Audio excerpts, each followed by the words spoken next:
26년을 함께 살았는데 그 사람을 전혀 몰랐습니다. 저는 올해 52 박미숙입니다.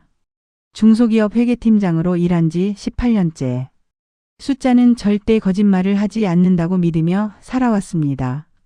그런데 제 인생의 모든 숫자가, 모든 계산이 틀렸다는 걸 알게 된 건 작년 가을이었습니다. 남편 강민호는 55. 건축설계사무소를 운영하는 소장입니다. 우리 부부는 주변에서 부러워하는 커플이었죠. 맞벌이 부부지만 서로 존중하고 큰딸 지연이는 대학 4학년, 작은 아들 준서는 고등학교 2학년으로 잘 자라주었습니다. 그런데 이 모든 게 정교하게 계산된 거짓이었다면, 제가 믿었던 26년이 한편의 사기극이었다면, 당신이라면 어떻게 하시겠습니까? 2024년 9월의 어느 아침, 여느 때처럼 평범한 하루가 시작되었습니다. 여보, 커피 타왔어. 남편이 침대 옆 탁자에 따뜻한 아메리카노를 놓으며 제 이마에 가볍게 키스했습니다. 26년을 함께 살았지만 여전히 다정한 남편. 저는 그게 자랑스러웠습니다. 고마워. 오늘 설계한 발표 있다고 했지?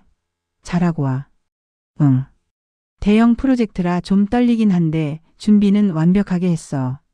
남편의 건축설계사무소는 직원 8명 규모의 작은 회사지만 최근 몇 년간 꾸준히 성장하고 있었습니다. 15년 전 퇴직금과 대출로 사무소를 차렸을 때는 정말 힘들었지만 이제는 안정권에 접어든 것 같았습니다. 엄마, 나 등록금 고지서 나왔어. 큰딸 지연이가 스마트폰을 흔들며 식탁에 앉았습니다.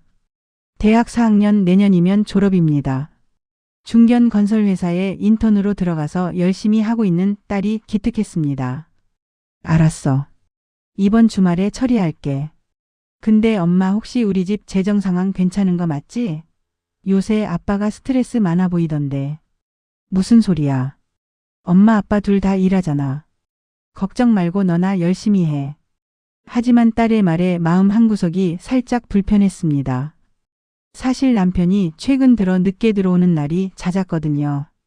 프로젝트 때문이라고 했지만 가끔 피곤한 얼굴로 혼자 소주를 마시는 모습이 신경 쓰였습니다. 제 직장은 안양에 있는 중소제조업체입니다. 회계팀장으로 일한 지 18년째. 대리 시절부터 한 회사에서 쭉 다녔고 이제 퇴직까지 7년 남았습니다. 연봉은 5,800만 원. 넉넉하진 않지만 남편 수입과 합치면 두 아이 키우고 살기에 충분했습니다. 엄마, 나 학원 가. 고2 아들 준서가 가방을 메고 나갔습니다. 수학 특기자로 대학 갈 생각이라며 열심히 하는 아들. 조용하지만 성실한 성격이 저를 닮았습니다. 남편과 저는 1998년에 만났습니다. 남편은 대형 건설사 설계팀에서, 저는 그 회사 재무팀에서 일했죠. 사내 동호회에서 만나 1년 연애 끝에 결혼했습니다. 당시 남편은 31살, 저는 28이었습니다. 그때 너 정말 예뻤어. 숫자 세는 표정이 진지해서 매력적이었다니까. 남편은 가끔 그 시절을 회상하며 웃곤 했습니다. 저희는 큰 돈은 없었지만 서로 아끼며 살았습니다. 남편이 회사를 나와 독립한다고 했을 때도 저는 응원했습니다. 당신 꿈이잖아. 나랑 아이들은 내가 먹여 살릴게. 고마워 여보. 꼭 성공해서 보답할게. 그리고 남편은 정말 열심히 했습니다. 밤낮 없이 일하며 사무소를 키웠고 5년 전부터는 제법 안정적인 수입을 올리기 시작했습니다. 작년 남편 수입은 약 8,200만 원. 우리 부부 합쳐서 연 1억 4천이면 중산층으로서 나쁘지 않은 삶이었습니다. 강남 아파트는 못 사도 안양 32평 아파트에서 네 식구가 행복하게 사는 것. 그게 우리 가족이었습니다. 그런데 그날 저녁 모든 게 틀어지기 시작했습니다. 미안해, 오늘도 야근해야 할 것 같아. 먼저 자. 남편에게서 문자가 왔습니다. 오후 8시. 이번 주에만 벌써 3번째 야근이었습니다. 알았어. 저녁은 챙겨 먹어. 답장을 보내고 나서도 뭔가 찝찝했습니다. 남편의 프로젝트 일정을 대충 알고 있는데 이번 주에 그렇게 바쁠 이유가 없었거든요. 대형 발표는 이미 월요일에 끝났고 지금은 디테일 작업 단계인데 소장이 직접 야근까지 할 일은 아니었습니다. 내가 너무 예민한가? 하지만 불안감은 쉽게 가시지 않았습니다. 최근 몇 달간 남편의 행동에서 감지한 작은 변화들이 머릿속에 스쳐 지나갔습니다. 향수 냄새. 남편은 원래 향수를 안 쓰는 사람인데 최근 들어 옷에서 은은한 여성 향수 냄새가 났습니다. 물어봤더니 사무실 여직원들이 향수를 많이 뿌려서라고 했지만 그 대답이 너무 빨랐습니다. 휴대폰. 예전엔 거실 탁자에 아무렇게나 두던 휴대폰을 요즘엔 화면을 뒤집어 놓고 항상 손에 들고 다닙니다. 화장실 갈 때도 가져가더군요. 금요일 밤. 원래 우리 부부는 금요일엔 같이 영화를 보거나 외식을 했는데 최근 2달간 남편은 피곤하다, 프로젝트 스트레스라며 금요일마다 일찍 잠들었습니다. 그리고 가장 이상한 건 신용카드 명세서였습니다. 회계팀장인 저는 숫자에 민감합니다. 매달 초 우리 부부 신용카드 명세서를 정리하는데 지난 3개월간 남편 카드에서 이상한 패턴이 보였습니다. 커피숍 결제가 왜 이렇게 많아? 한 달에 스타벅스 결제만 25회. 그것도 대부분 강남역 근처. 남편 사무소는 구로 디지털 단지인데 강남까지 갈 일이 그리 많지 않습니다. 게다가 결제 시간대가 오후 3시, 4시. 미팅이라고 하기엔 애매한 시간이었습니다. 여보, 요새 강남 쪽 미팅이 많아. 조심스럽게 물었더니 남편은 자연스럽게 답했습니다. 응, 클라이언트 몇 명이 강남 쪽 사람들이라서. 설계한 상담하다 보면 커피값이 만만치 않아. 그렇게 들으면 납득이 되기도 하는데 제 직감이 뭔가 이상하다고 속삭였습니다. 그날 밤 남편이 새벽 1시가 넘어서 들어왔습니다. 프로젝트 끝나가는데 막판에 클라이언트가 수정 요청을 해서 피곤한 얼굴로 소파에 앉는 남편. 그런데 양복 재킷 안쪽에서 낯선 영수증 한 장이 삐져나와 있었습니다. 남편이 샤워하러 들어간 사이 저는 몰래 그 재킷을 확인했습니다. 죄책감이 들었지만 불안감이 더 컸습니다. 영수증은 강남역 근처 이탈리안 레스토랑 것이었습니다. 2인 코스 요리. 18만 원. 결제 시간은 오늘 저녁 7시 30분. 심장이 쿵쿵 뛰었습니다. 야근한다고 하지 않았나? 재킷 안주머니를 더 뒤적였습니다. 그리고 발견했습니다. 작은 호텔 키카드. 뒷면에 손글씨로 적혀 있었습니다. 1207호. 내일 3시. -S. 손이 떨렸습니다. 이게 뭐지? 설마. 아니야, 아닐 거야. 하지만 제 머릿속에서는 이미 모든 퍼즐이 맞춰지기 시작했습니다. 향수 냄새. 잦은 야근. 강남의 커피숍들. 그리고 이 호텔 키카드. 샤워를 마치고 나온 남편을 보며 저는 아무렇지 않은 척 물었습니다. 오늘 저녁 뭐 먹었어? 편의점에서 삼각김밥 하나 먹었어. 정신없어서. 거짓말이었습니다. 명백한 거짓말. 26년을 함께 산 남편이 제 눈을 똑바로 보며 거짓말을 했습니다. 그날 밤 저는 잠을 이룰 수 없었습니다. 옆에서 코를 고는 남편을 보며 생각했습니다. 확인해야 해. 제대로 확인해야 해. 다음 날 아침 저는 회사에 반차를 냈습니다. 18년 근속하며 개인 사유로 반차를 낸 건 이번이 처음이었습니다. 팀장님, 어디 아프세요? 아니, 급한 개인 일이 좀 생겨서. 거짓말을 하는 제 자신이 낯설었습니다. 하지만 진실을 알아야 했습니다. 키카드에 적힌 시간은 오후 3시. 저는 2시 30분에 그 호텔 로비에 도착했습니다. 강남역 근처 비즈니스 호텔. 겉으로는 평범한 호텔이지만 이런 곳이 미래 장소로 쓰인다는 걸 드라마에서 봤습니다. 로비 구석 카페에 앉아 엘리베이터를 주시했습니다. 심장이 미친 듯이 뛰었습니다. 손에 든 아메리카노는 한 모금도 넘어가지 않았습니다. 2시 50분. 남편이 나타났습니다. 회색 코트를 입은 남편이 로비로 들어서는 순간 제 심장이 멈추는 것 같았습니다. 하지만 더 큰 충격은 그 다음이었습니다. 남편의 뒤를 따라 들어온 여자. 저보다 한 20살은 어려 보이는 긴 머리의 여자였습니다. 검은색 코트에 하이힐을 신고 명품 가방을 든 모습이 세련됐습니다. 두 사람은 자연스럽게 나란히 걸으며 엘리베이터로 향했습니다. 저 여자가 누구지? 순간 머릿속이 하얘졌습니다. 제가 예상했던 그림이 눈앞에 펼쳐지고 있었습니다. 하지만 실제로 보는 것과 상상하는 것은 완전히 달랐습니다. 가슴이 찢어지는 것 같았습니다. 엘리베이터 문이 닫히는 순간 저는 무의식적으로 자리에서 일어났습니다. 하지만 어떻게 해야 할지 몰랐습니다. 쫓아가서 문을 두드려야 하나? 아니면 나올 때까지 기다려야 하나? 손이 떨려서 휴대폰도 제대로 잡을 수 없었습니다. 결국 저는 3시간을 그 카페에 앉아 있었습니다. 커피를 4잔이나 시켰지만 한 모금도 못 마셨습니다. 다른 손님들이 오가는 것도, 웨이터가 걱정스러운 눈빛으로 쳐다보는 것도 신경 쓰이지 않았습니다. 오후 5시 40분. 남편과 그 여자가 나타났습니다. 두 사람은 환하게 웃으며 이야기를 나누고 있었습니다.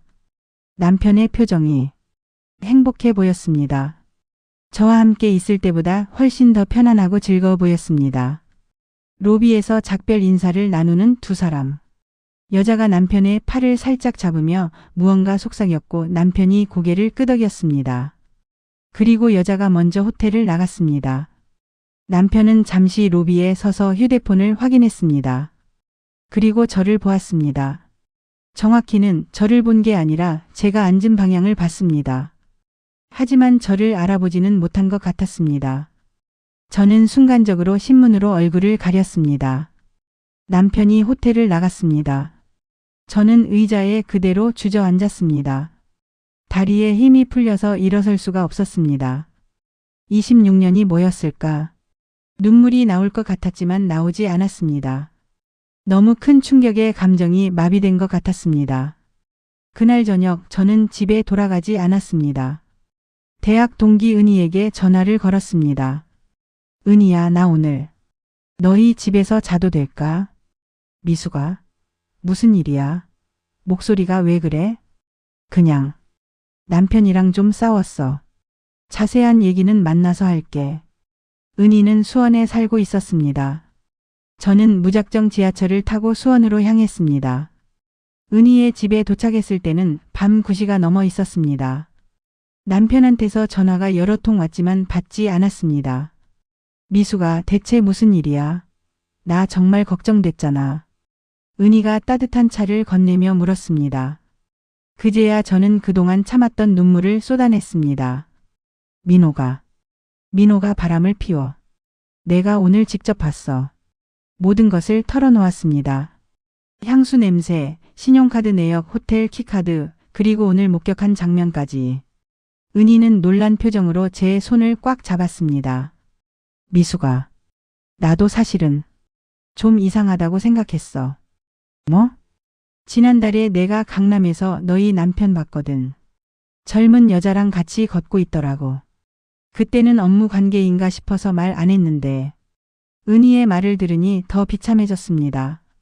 다른 사람들도 알고 있었을 수도 있다는 생각에 자존심이 무너졌습니다. 이혼해야 할까? 제 입에서 그 단어가 나온 게 믿기지 않았습니다. 26년 결혼 생활, 두 아이, 함께 만든 상. 그 모든 것을 끝낼 수 있을까? 미수가, 일단 진정하고 생각해. 확실한 증거를 더 모아야 해. 그리고 아이들 생각도 해야지. 은희 말이 맞았습니다. 감정적으로 움직이면 안 됐습니다. 저는 회계팀장입니다. 숫자처럼 냉정하게 차근차근 계산해야 했습니다. 그날 밤 남편에게서 문자가 왔습니다. 여보 어디야? 왜 전화를 안 받아? 걱정돼서 미치겠어. 저는 간단히 답장했습니다. 친구 집에서 자. 내일 얘기하자. 다음 날 아침 저는 회사에 출근했습니다. 눈이 퉁퉁 부어 있었지만 화장으로 최대한 가렸습니다. 동료들이 무언가 눈치챌까봐 최대한 평소처럼 행동했습니다. 점심시간 저는 은희가 추천해준 사람을 만났습니다. 안녕하세요. 개인조사를 전문으로 하는 김정민입니다. 50대 중반으로 보이는 여성이었습니다. 전직 경찰관 출신으로 이제는 개인 사설 조사를 한다고 했습니다. 남편의 외도를 의심하신다고 들었습니다. 제가 의뢰를 받으면 보통 2주에서 한 달 정도 조사하는데 비용은 300만 원. 작은 돈이 아니었지만 진실을 알기 위해서는 필요했습니다. 알겠습니다. 부탁드릴게요. 계약서에 사인하면서도 제 손은 계속 떨렸습니다. 저녁에 집에 돌아갔을 때 남편이 현관에서 저를 기다리고 있었습니다. 여보, 어제 왜 그랬어? 나 정말 걱정했잖아. 피곤해서 친구 집에서 쉬고 싶었어. 미안해. 무슨 일 있어? 요새 표정이 안 좋던데. 남편이 제 손을 잡으려 했지만 저는 자연스럽게 피했습니다. 그 손이 몇 시간 전 다른 여자를 만졌을 거라는 생각에 소름이 돋았습니다. 아니야, 그냥 회사에서 스트레스 좀 받았어. 그래? 내가 너무 신경을 못 써줬나? 이번 주말에 우리 둘이 외식할까? 26년 동안 저를 속여온 그 입으로 여전히 사랑한다는 듯이 말하는 남편. 순간 구역질이 났습니다. 피곤해서 먼저 잘게. 침대에 누웠지만 잠이 올 리 없었습니다. 옆에서 자는 남편을 보며 생각했습니다. 당신은 언제부터 나를 속였던 거야? 얼마나 웃기고 있었던 거야? 일주일이 지났습니다. 김정민 조사관에게서 중간 보고가 왔습니다. 부인, 좀 앉으세요. 사무실에서 만난 조사관의 표정이 심각했습니다. 무슨 내용인데요? 일단 남편분의 동선을 일주일간 추적했습니다. 확실한 건 정기적으로 만나는 여성이 있다는 겁니다. 태블릿으로 사진들을 보여줬습니다. 남편과 그 여자가 함께 찍힌 사진들. 카페에서, 레스토랑에서, 호텔 로비에서. 이 여성의 신원을 조회해 봤는데요. 조사관이 잠시 망설이다가 말을 이었습니다. 서은경, 35세. 남편분의 사무실 직원입니다. 입사한 지 3년 됐습니다. 심장이 철렁 내려앉았습니다. 회사 직원이라고요? 네. 그리고 더 알아봐야 할 사실이 있는데. 조사관이 서류 몇 장을 내밀었습니다. 남편분의 사무실 재정 상태를 비공식적으로 조회해 봤습니다. 부인, 혹시 회사가 어렵다는 얘기 들으신 적 있으세요? 아니요. 오히려 요즘 잘 된다고 들었는데요. 겉으로는 그렇게 보이지만 실제로는 빚이 상당합니다. 3년 전부터 대출이 증가했고 현재 회사 부채가 4억 가까이 됩니다. 4억이요? 제가 아는 정보와 완전히 달랐습니다. 남편은 회사가 안정적이라고 했고 작년에도 수입이 괜찮다고 했습니다. 그리고 더 이상한 점은 서은경 씨 명의로 된 고급 원룸이 있습니다. 강남 신논현역 근처인데 보증금 1억에 월세 200만 원짜리입니다. 뭐라고요? 계약자는 서은경 씨지만 실제 돈을 댄 건 남편분으로 추정됩니다. 남편분의 계좌에서 3년 전 1억 2천이 빠져나간 기록이 있거든요. 머릿속이 복잡해졌습니다. 단순한 외도가 아니었습니다. 3년 동안 저는 전혀 몰랐습니다. 부인, 조사를 더 진행할까요? 네. 끝까지 알아봐 주세요. 집으로 돌아오는 길 저는 제 인생을 다시 계산해 봤습니다. 남편 수입 연 8,200만 원이라고 했지만 회사 빚이 4억이라면 실제로는 얼마를 가져갔을까? 서은경에게 월세 200만 원씩 3년이면 7,200만 원. 원룸 보증금 1억 2천. 합치면 거의 2억. 내가 악착같이 모은 돈들이. 저희 부부 공동명의 예금은 1억 5천만 원. 그리고 제 개인명의 예금 3천만 원. 총 1억 8천만 원이 저희가 26년간 모은 전 재산이었습니다. 그런데 남편은 혼자서 2억을 다른 여자한테 썼습니다. 아파트는 남편 명의였습니다. 시세가 5억 정도 되는데 대출이 2억 남아 있었습니다. 만약 이혼하면 재산 분할은 어떻게 될까?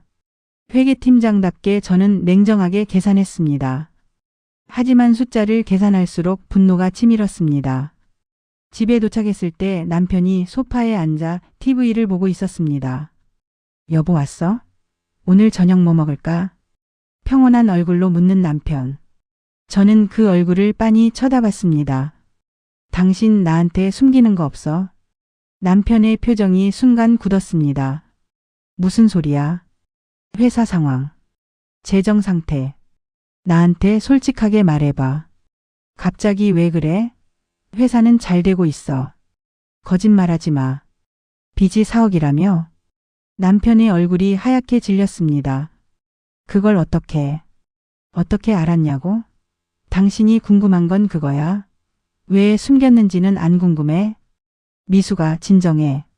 내가 설명할게. 설명은 무슨 설명? 3년 동안 나를 바보로 만들었잖아. 목소리가 커지자 아들 준서가 방에서 나왔습니다. 엄마 아빠 왜 그래요? 준서야 방에 들어가 있어. 하지만 들어가. 제가 소리를 지르자 준서가 놀란 표정으로 방으로 들어갔습니다.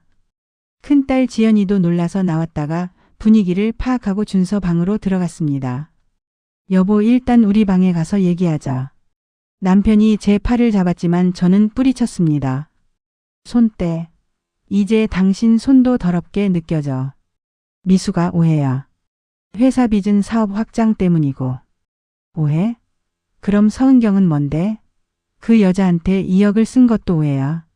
남편의 얼굴이 완전히 하얗게 변했습니다. 그것까지. 대체 어떻게? 대체 언제부터였어? 언제부터 나를 속인 거야? 침묵. 남편이 소파에 주저앉았습니다. 그리고 고개를 떨궜습니다. 미안해. 그 한마디에 26년이 무너졌습니다. 미안하다는 말로 끝낼 거야. 저는 남편 앞에 서서 차갑게 물었습니다. 남편은 고개를 들지 못했습니다. 언제부터였냐고 물었잖아. 3년 전부터. 왜? 처음엔. 그냥 회사 일 때문에 스트레스가 심했어. 은경이가 위로해줬고. 위로? 그래서 2억을 쓴 거야. 남편이 얼굴을 감쌌습니다. 처음엔 정말 아무것도 아니었어. 그냥 회사 동료로 커피 한잔하고 상담 정도만 했어. 근데 어느 순간 사랑에 빠졌다고? 비웃음이 나왔습니다. 26년을 함께 산 아내가 있는데 회사 동료와 사랑에 빠졌다니. 나는 뭐였어? 지난 26년은 뭐였냐고. 미수가 너를 사랑하지 않았던 적은 한 번도 없어. 지금도 너를 사랑해. 그 입으로 다른 여자한테도 사랑한다고 했겠지? 남편이 아무 말도 못했습니다. 그래, 당신이 그 여자를 사랑하든 말든 상관없어. 내가 알고 싶은 건 돈이야. 우리 집 재산은 어떻게 된 거야? 회사가 3년 전에 큰 프로젝트에 실패했어. 거기서 2억을 날렸어. 그걸 만회하려고 대출을 받았는데. 그래서 은경한테 준 2억은 어디서 났어? 개인적으로 사채를 좀 썼어. 사채? 머릿속이 하얘졌습니다. 얼마? 1억 5천. 미쳤어? 사채 이자가 얼마인데? 월 300만 원 정도. 계산이 빠르게 돌아갔습니다. 월 300만 원이면 연 3,600만 원. 3년이면 1억이 넘는 이자를 냈다는 얘기입니다. 지금까지 갚은 건? 원금은 거의 못 갚았어. 이자만 내고 있어. 그럼 지금도 1억 5천이 남았다는 거네? 응. 정리해 보겠습니다. 회사 빚 4억. 사채 1억 5천. 아파트 대출 2억. 합치면 7억 5천만 원. 우리 집이 빚쟁이 집이었네. 미수가 내가 해결할게. 조금만 시간을 주면. 시간? 3년도 모자라. 저는 냉소를 지었습니다. 당신 혼자 해결 못해. 이미 끝났어. 미수가 제발. 아이들한테는 당신이 직접 말해. 나는 못하겠어. 저는 방으로 들어가 문을 잠갔습니다. 밖에서 남편이 노크했지만 무시했습니다. 다음 날 저는 이혼 전문 변호사를 만났습니다. 재산분할 청구하실 수 있습니다만 문제는 빚이 재산보다 많다는 점입니다. 변호사가 서류를 검토하며 말했습니다. 아파트 시세 5억에서 대출 2억 빼면 3억. 공동예금 1억 8천. 합쳐서 4억 8천만 원이 순자산입니다. 재산분할하면 부인 몫은 2억 4천만 원 정도 되겠네요. 회사 빚과 사채는요? 회사 빚은 법인 명의라 개인 재산과 분리됩니다. 하지만 사채는 남편 개인 명의라서 문제가 될 수 있습니다. 이혼 시 부채도 나눌 수 있거든요. 그럼 제가 빚을 떠안을 수도 있다는 거예요. 법적으로는 그렇습니다.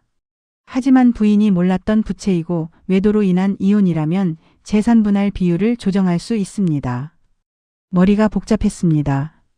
이혼하면 2억 4천 받지만 빚도 일부 떠안을 수 있다. 그리고 26년 결혼 생활이 끝난다. 위자료는요? 외도 증거가 확실하면 5천만 원에서 1억 정도 청구 가능합니다. 아이들 양육비는? 큰딸은 성인이니 해당 없고 작은아들은 고이니까. 대학 졸업까지 7년 정도 보면 월 100-150만 원 정도 받을 수 있습니다. 계산해보니 이혼하면 재산분할 2억 4천 위자료 5천만 원에서 1억 최소 2억 9천 최대 3억 4천. 여기에 양육비 월 100-150만 원. 하지만 사채 빚 일부를 떠안으면 그 금액도 줄어듭니다.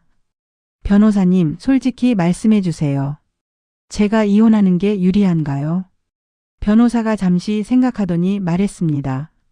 재정적으로만 보면 애매합니다. 이혼하면 당장 목돈은 생기지만 혼자서 아들 키우며 사는 게 쉽지 않습니다. 부인 수입이 연 5,800이면 집 구하고 생활비 쓰면 빠듯합니다. 그럼 이혼 안 하는 게 나아요. 그건 제가 판단할 문제는 아니고요. 다만 남편분이 정말 반성하고 빚을 갚으려고 노력한다면 재건 가능성은 있습니다. 집으로 돌아오는 길 저는 깊은 고민에 빠졌습니다. 그날 밤 딸 지연이가 제 방으로 들어왔습니다. 엄마, 나랑 얘기 좀 해. 지연이는 이미 모든 걸 알고 있는 표정이었습니다. 아빠가 바람 폈다는 거 알아요. 어제 밤 엄마 아빠 싸우는 거 다 들었어요. 미안해. 내가 알게 하고 싶지 않았는데. 엄마 이혼할 거예요. 딸의 눈에 눈물이 고였습니다. 아직 모르겠어. 엄마도 혼란스러워. 솔직히 저는 아빠가 너무 실망스러워요. 근데 동시에 우리 가족이 깨지는 것도 싫어요. 이기적인가요? 아니야. 당연히 그럴 수 있어. 딸을 안아주며 저도 눈물이 났습니다. 엄마, 제 생각을 말해도 돼요?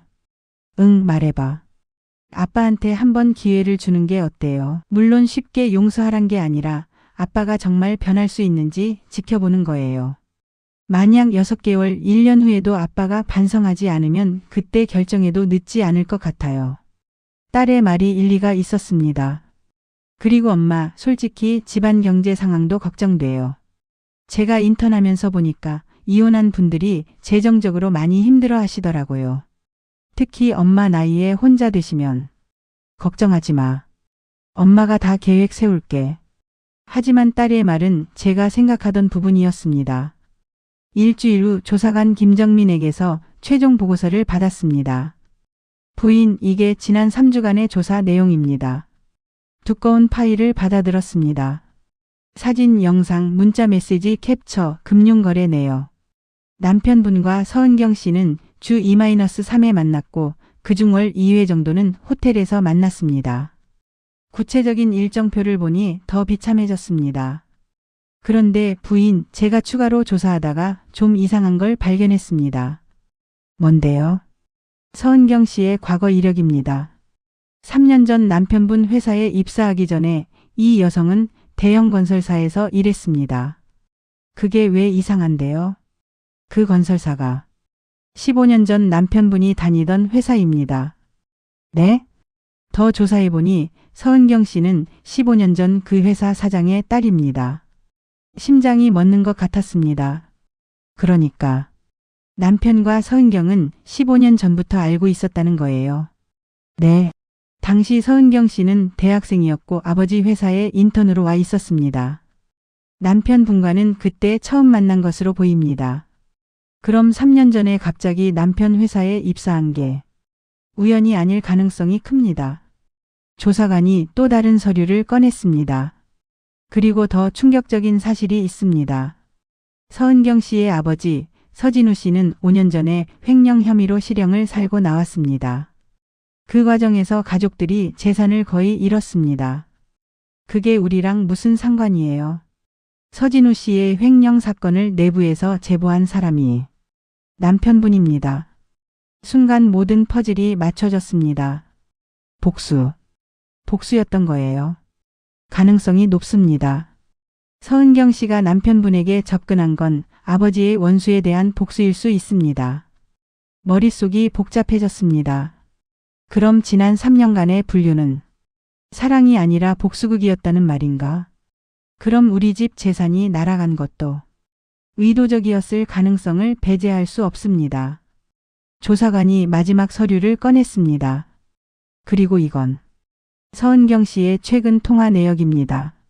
출소한 아버지 서진우와 자주 통화했고 문자 내용 중 일부를 복구했는데 문자 내용을 보는 순간 온몸에 소름이 돋았습니다. 아빠 거의 다 됐어. 조금만 더 기다려. 그 사람 완전히 망하게 만들게. 저는 그날 밤 남편을 다시 마주 앉았습니다.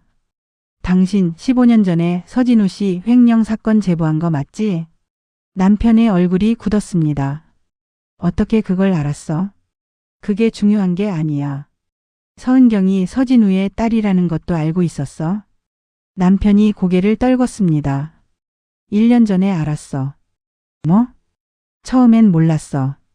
진짜야. 은경이가 입사할 때는 이름도 바꾸고 와서 전혀 몰랐어. 그런데 1년 전에 우연히 알게 됐어. 은경이 아버지를 병원에서 봤거든. 그래서 은경이한테 물어봤어. 그랬더니 모든 걸 털어놨어. 남편이 얼굴을 감쌌습니다. 은경이는 처음부터 복수하려고 접근했대. 아버지가 억울하게 감옥에 갔다고 생각했고 나를 망가뜨리려고 했대. 알면서도 계속 만난 거야. 미수가 나도 죄책감이 있었어. 죄책감? 서진우 씨 횡령 사건. 사실 그 사람이 한 게 아니었어. 심장이 멎는 것 같았습니다. 무슨 소리야? 진짜 횡령은 다른 임원이 했어. 그런데 그 임원이 모든 증거를 서진우 씨한테 덮어씌웠어. 나는 그걸 알았지만 침묵했어. 왜? 겁이 났어. 그 임원이 회사 실세였거든.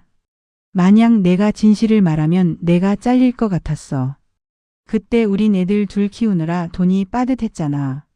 그래서 그냥 모르는 척했어. 이해할 수 없었습니다. 그럼 무고한 사람이 감옥 간 걸 알면서도 가만히 있었다고? 미안해. 정말 미안해. 미안하다고 다야. 그 사람 인생이 망가진 건? 남편이 울먹이기 시작했습니다. 그래서 은경이한테 미안했어. 내가 그의 아버지를 망쳤으니까. 그래서 은경이가 원하는 대로 해줬어.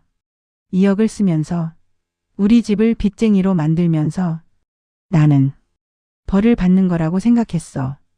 순간 모든 게 이해됐습니다. 남편의 외도는 단순한 바람이 아니었습니다. 죄책감과 벌, 그리고 복수의 복잡한 감정이 얽힌 것이었습니다. 하지만 그게 저를 속인 이유가 될 수는 없었습니다. 당신이 죄책감을 느끼든 말든 그건 당신 문제야. 근데 왜 나까지 끌어들인 거야? 왜 우리 가족까지 망가뜨린 거야? 미수가 정말 미안해. 나는 이제 그만해. 듣고 싶지 않아. 저는 자리에서 일어났습니다. 이혼 서류 준비해. 일주일 안에 도장 찍어. 미수가 제발. 제발은 무슨 제발. 당신은 26년 동안 나한테 거짓말했어. 횡령 사건 때도 은경이랑 시작할 때도 빚을 만들 때도 단 한 번도 솔직하지 않았잖아. 남편이 무릎을 꿇었습니다. 한 번만 기회를 줘. 내가 모든 걸 바로잡을게. 어떻게? 7억 빚을 어떻게 갚을 건데? 서진우한테 진실을 밝히고 무릎 꿇을 건데? 남편이 고개를 끄덕였습니다. 그래. 다 할게. 서진우 씨한테 가서 사과할게. 15년 전 진실도 밝힐게. 경찰에 가서 진술할게. 그렇게 하면 당신도 끝나. 그래도 해야 해. 내가 저지른 일이니까. 남편의 눈에 처음으로 진심이 보였습니다. 다음 날 남편은 서은경을 만났습니다. 저도 함께 갔습니다. 강남역 근처 카페. 서은경이 여유로운 표정으로 앉아 있었습니다.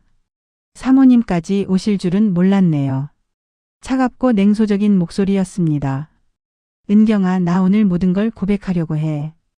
갑자기 무슨 소리세요? 15년 전 내 아버지 횡령 사건. 진범은 따로 있었어.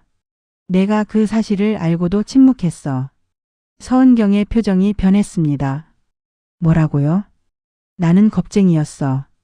내 아버지가 억울하게 감옥 가는 걸 알면서도 내 자리를 지키기 위해 모른 척했어. 서은경이 떨리는 손으로 컵을 내려놓았습니다.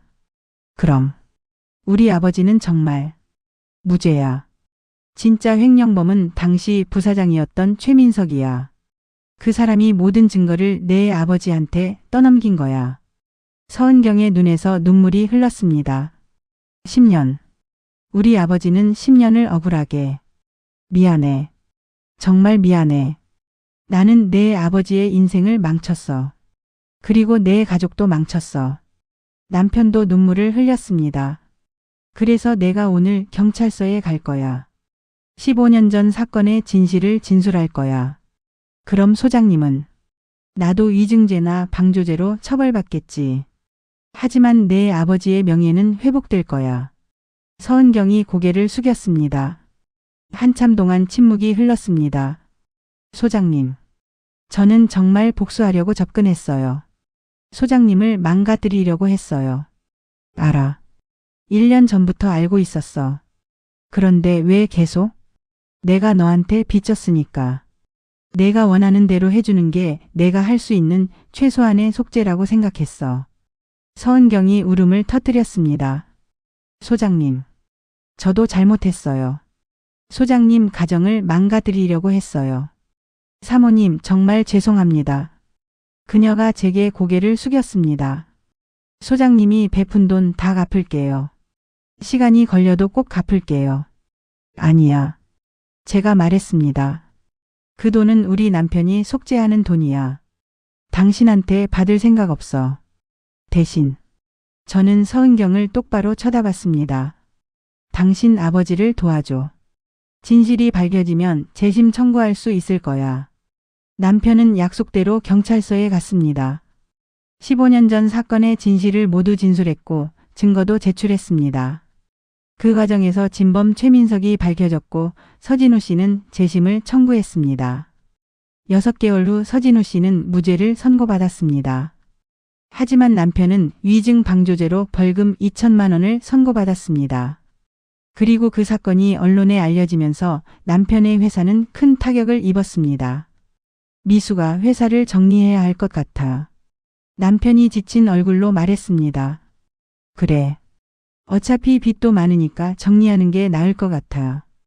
회사를 정리하는데 3개월이 걸렸습니다. 장비와 사무실을 처분하고 직원들에게 퇴직금을 주고 채권자들에게 빚을 갚았습니다.